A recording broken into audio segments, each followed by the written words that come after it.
talk all about electronics, the electronics we bring, the electronics we think beginner backpackers should bring, and everything kind of in between. And we're going to split them up into a bunch of different categories. So we'll discuss GPS devices, we'll discuss power devices, we will discuss cell phone apps, and we will discuss stuff for lighting. So the whole gamut of electronics we have accrued over the years.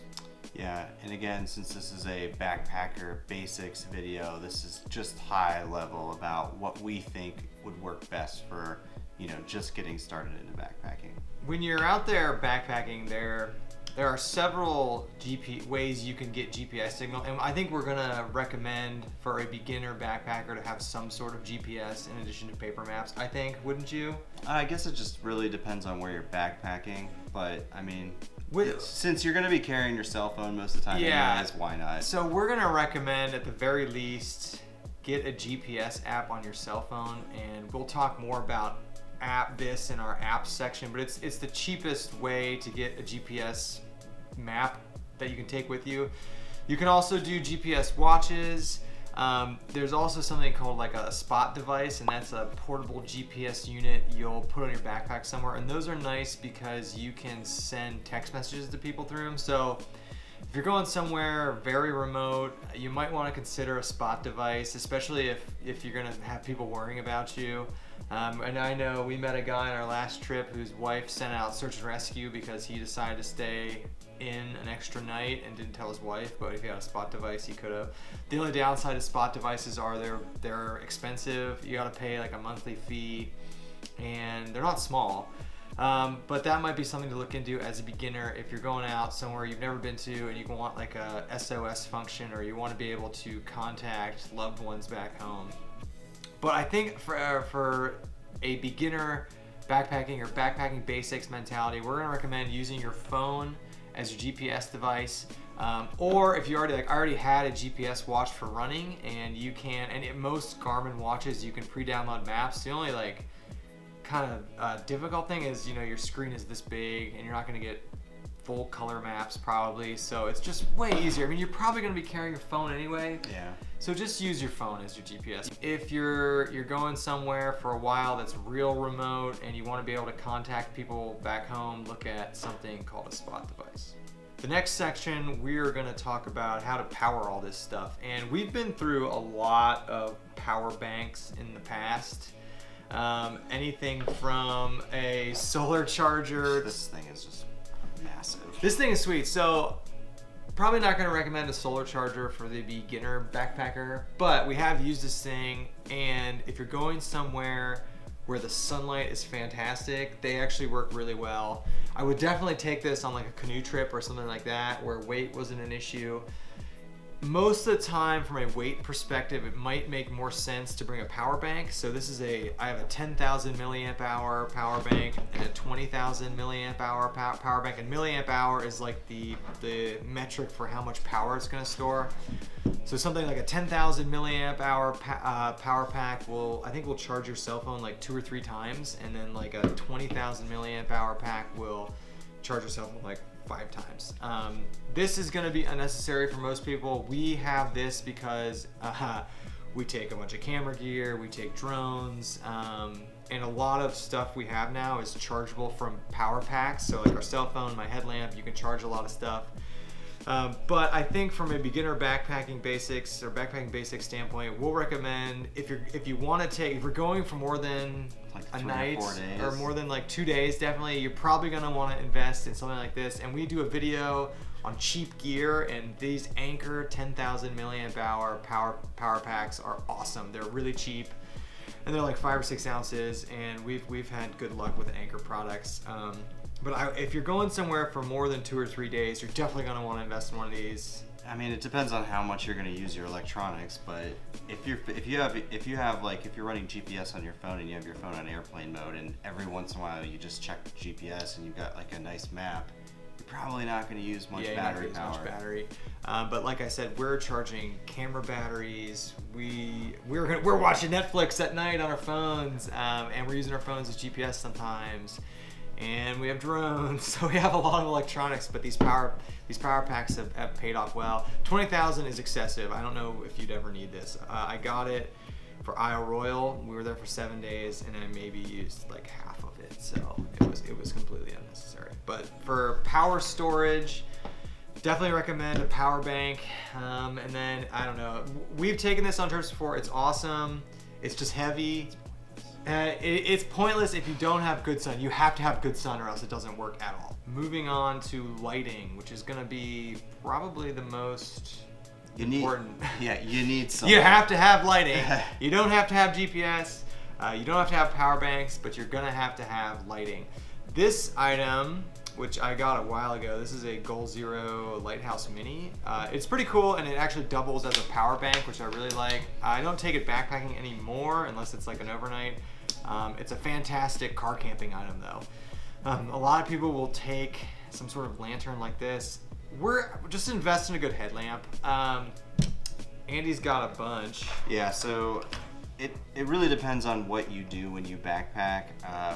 For a while, I could get away with just a small minimalist headlamp. This is the Petzl E-Light. I think this thing has 90 lumens, and in the world of lumens, that's not very much. That's weak sauce. Yeah, but I was going to bed when the sun went down. Now we tend to stay up a lot later, have campfires, so I need a little bit more lumens than we previously did. But this thing, I don't know, 20 to 30 bucks. It's a Petzl product, so it works.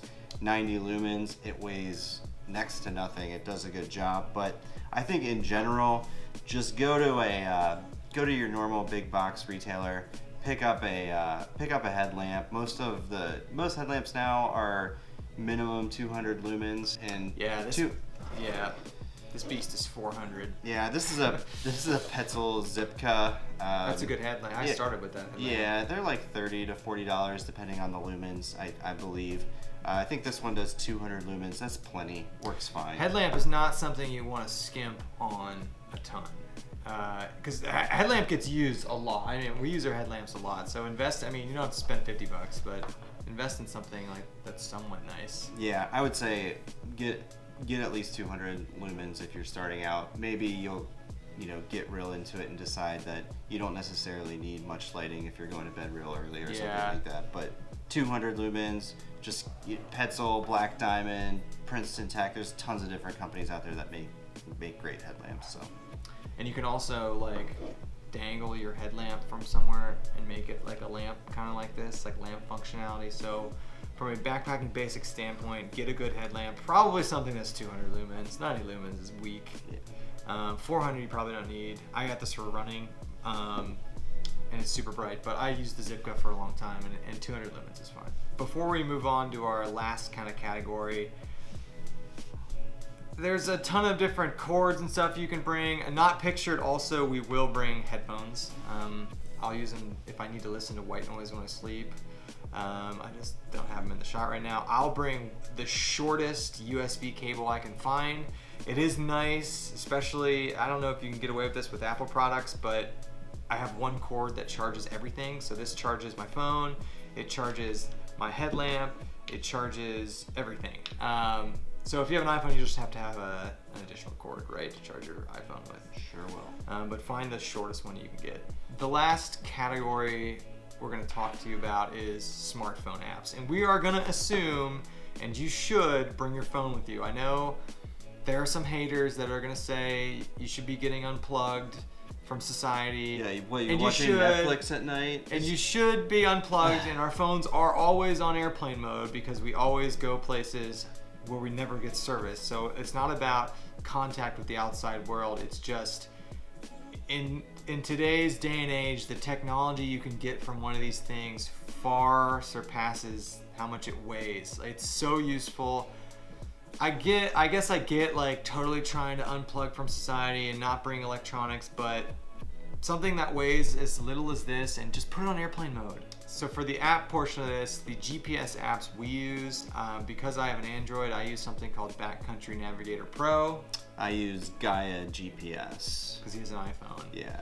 And both of them work fantastic. The Backcountry Navigator Pro is a little bit cheaper. I don't think it's as good as the Gaia, but what these apps allow you to do is pre-download topographic maps to your phone.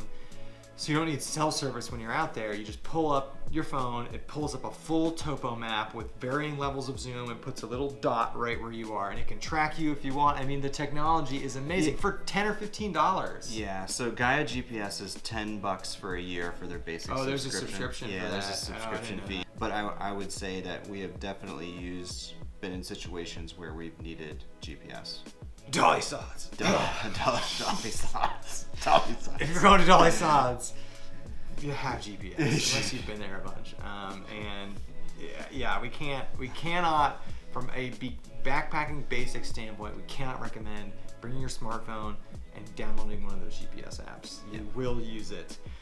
Other apps we use, I use a white noise generator in the winter because when it's super dead silent in the winter and a mouse moving sounds like a bear, I like to have a little bit of white noise. Yeah. We also listen to podcasts, so I use Beyond Pod. What do you use? iTunes probably? Yeah, just the Apple. And we do watch a little bit of Netflix in our hammocks before we go to bed. Yeah. I guess people hate on that. We'll get some haters, but just whatever you do to get. I mean, the best thing, one of the things that we enjoy about camping is at the end of the day getting into your hammock. That hammock, man. Yeah, it's just wonderful. And then just watching, watch like 20, 30 minutes of your favorite show or listen to a podcast before you doze off. It's fantastic. Yeah. Those are the two GPS apps we would recommend. And if you're going to bring your phone, which you should, it's worth $10 or $15 to download a GPS app and bring it in addition to your paper map, especially if you're going alone. We're not saying don't bring a paper map, but it's so nice just pulling the thing out, zooming in, finding where you are on the trail, exactly where you are, and there's no stress of using the map like, oh, are we here, are we there? Like, it's just, there's no reason not to in this day and age. Yeah. So in summary, the electronics we're going to recommend bringing, something for GPS, whether it's a phone, whether it's a watch, whether it's a spot device. We're going to recommend bringing a power bank, and specifically we'll probably recommend a 10,000 milliamp hour or something like that. And then we're going to recommend, of course, bringing a good headlamp. Yep, at least 200 lumens. Yeah, we would recommend 200 lumens for someone beginner backpacking. That's nothing to worry about. 90 lumens is like a reading light. Yeah. I don't know. So at least bring those sorts of electronics. And then, the longer you backpack, if you want to get into cool stuff like solar panels or bigger power banks or drones. Or more minimalistic headlamps. Or more minimalistic different lighting headlamps options. or whatever. There's a ton of stuff you can do, but just go out, bring your phone. If you're not bringing your phone, maybe some sort of GPS app. Bring a power bank if it's more than a couple days, and bring a good headlamp, and that should be good. Thank you all for watching. Let us know, as always, what sorts of electronics you guys bring. I'm sure I've seen some crazy electronics out there. Yeah, so. there's a bunch of more options now on the market that are kind of similar to the Spot device. So I've seen. Yeah, there are. I think Garmin has one too. There's a bunch of companies that have it. Yeah. And we've never really considered getting a Spot device, but maybe. I don't know. Well, if I was solo, maybe. Yeah, if you're solo, definitely consider it. So yeah, let us know what you guys bring, and as always, like if you want, subscribe if you want, and check us out on Instagram for more juicy behind-the-scenes content. Yeah, super juicy.